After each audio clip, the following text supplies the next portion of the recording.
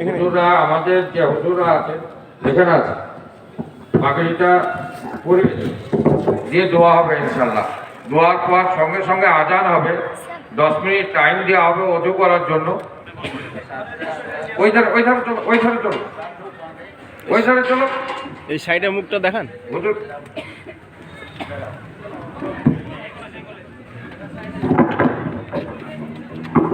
দ্বিতীয় হচ্ছে মজিবুর হোসেন শেখ, পিতা আব্দুল মান্নান শেখ, গ্রাম নাজিরপুর, থানা তেহট্ট, জেলা নদিয়া। মামা এক সাইডে যান, সামনে থেকে সরে যান মামা সাইডে এইখানে দাঁড়ান, এই সাইডে হ্যাঁ হ্যাঁ হ্যাঁ ঠিক আছে। এই তো ক্লিয়ার হলো এতক্ষণ পর। আমাদের হুজুররাও একটু হাত দিন, দোয়ার সঙ্গে সঙ্গে আজান হবে, দিয়ে নামাজ হবে, দিয়ে একটু খাবারের ব্যবস্থা কর।